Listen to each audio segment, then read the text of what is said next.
Last week we were in Madison talking to Alana, and this week we've sort of flown across from Madison. We're in New York in a place called Radio City, which is this massive theatre. Many years ago they actually used to do radio programmes from here, and they used to have the most amazing shows and things.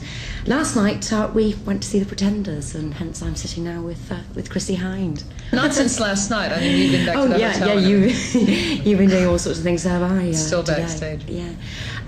What's it like for you actually appearing in America? I mean, is it like coming home when you sort of come over here, or what? Yeah, I suppose it is. I mean, well, it is coming home because I'm American, and I think they kind of see me as their sort of runaway girl or something. But how does it actually feel for you? I mean, are the audiences any different, do you think, from those at home? Or my home? Well, they're really gung-ho over here, and sometimes you even wonder if they're bound and determined to have a good time, and they're not really very cool like a British audience. It can be a lot more reserved, and they follow certain groups a lot more. Here, they'll just go see anything, you know, and they're so thrilled to just that bands come over, and they really scream and holler and stomp their feet and everything, and that's kind of good. And then some nights you think they're doing it too much, and they're not.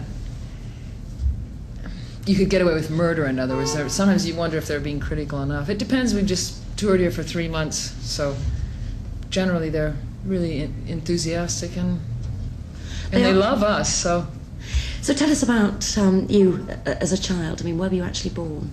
In Akron, Ohio. And what sort of place is that? I mean, how does that...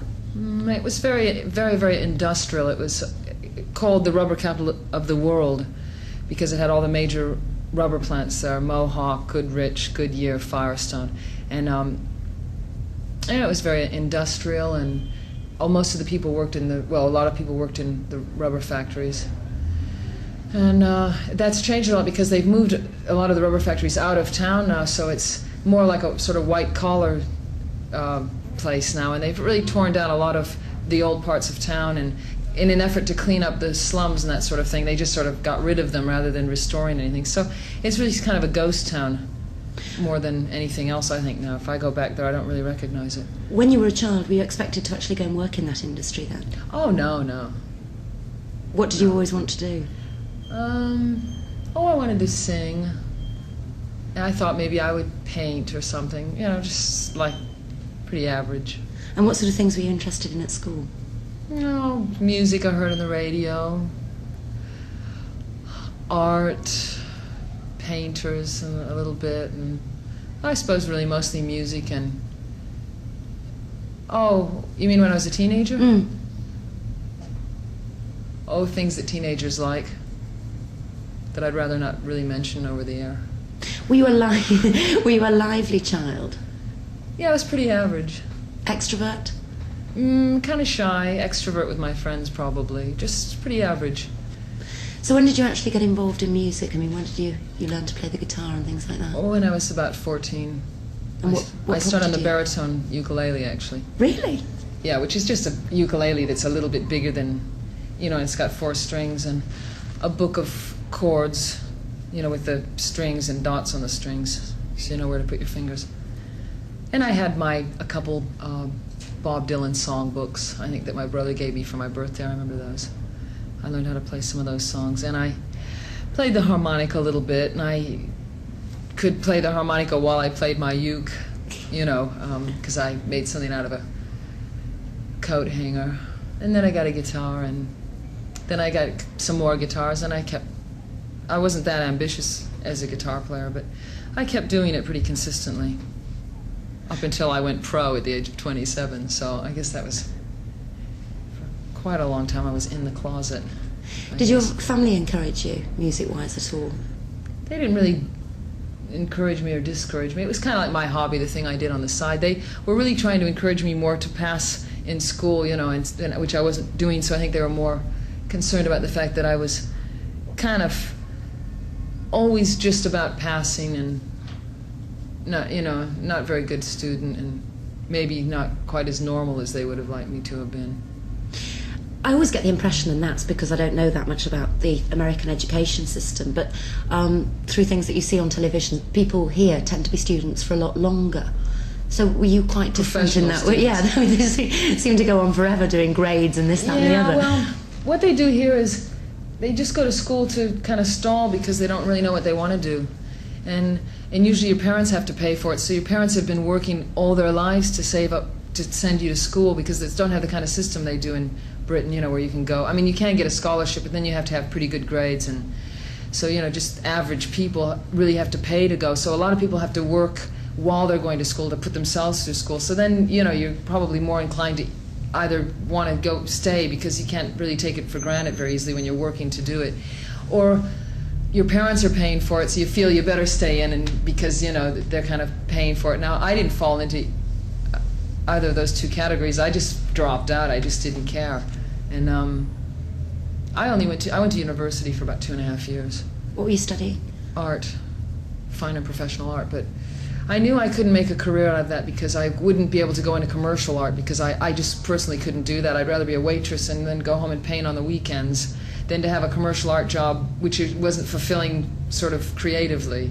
And then on my spare time I wouldn't have been wanting to paint or anything. I would have been kind of fed up with it. I could never be going to a commercial job, I don't think, in music or art. I'm lucky that I happen to be commercial musically, but not through choice. It's just the way that we happen to sound, if you see what I mean. We don't try to be commercial, but I couldn't have done that with art.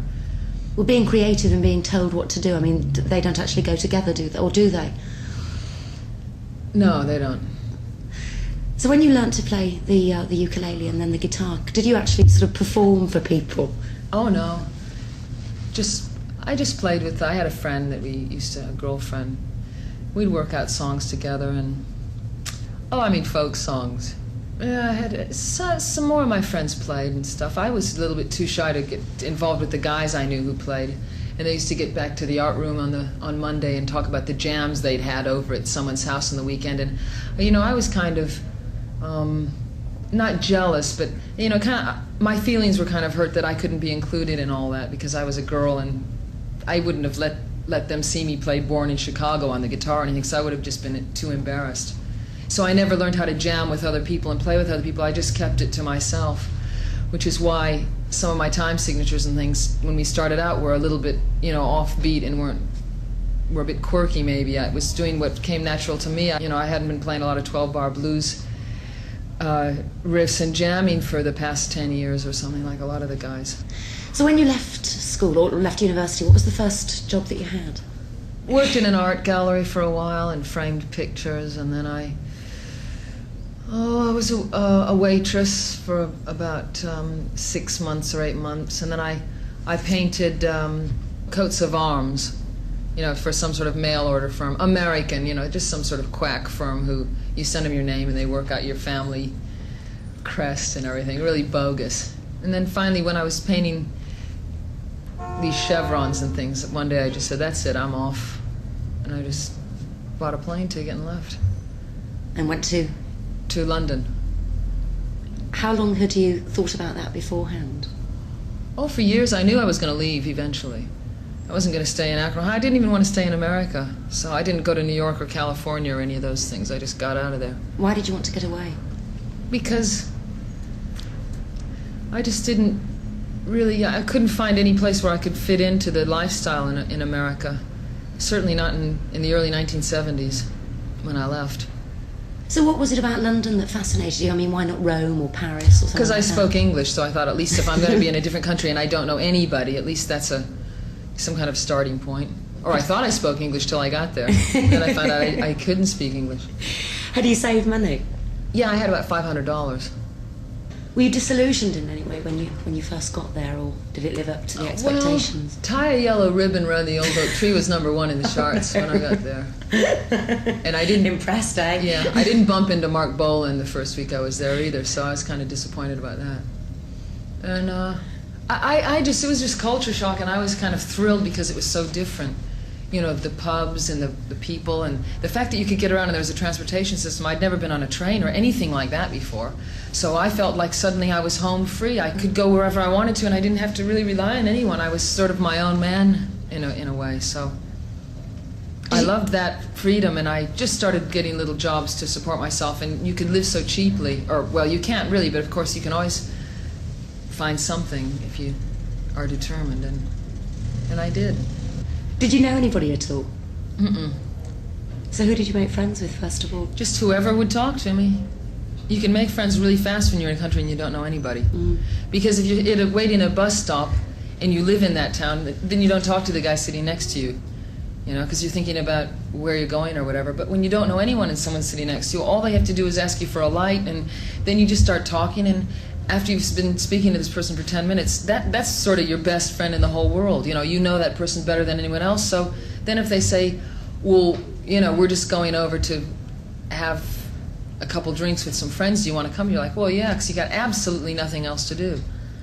And I'm kind of easygoing with people in that respect. I can meet people pretty easily, I guess. Or I certainly had to at that point. So I learned how. Did you find a place to live easily enough? I met some guy who was selling handbags on Bayswater Road. The cab dropped me somewhere in Lancaster Gate, and I got in a sort of, not exactly a bed and breakfast, but I got kicked out of there anyway. But I met some guy selling handbags, and I started talking to him. And so, of course, we became really good friends in 5 minutes, and he said that he could get me a job. So I sold handbags for him for a week, and then I didn't like doing that. And I didn't even sell one handbag that week anyway, so I didn't go back to pick up my 18 pounds, which I made for my 6 days of work, which I didn't think was really too good anyway, but I was desperate. And I met a girl in the next stall who was selling jackets, and she said, why don't you come over? And I got a place to stay there, and I met someone in that house who said he worked for an architect, and would you like to come and work for us? And it was that sort of thing, just makeshift, hand-to-mouth thing. Like all kids live like that, absolutely nothing really special, pretty just run-of-the-mill stuff. At any point did you ever think, I'm going back to America? No. What made you stick it? I mean, what was it? I didn't want to go back. I was scared sometimes. Really? Yeah.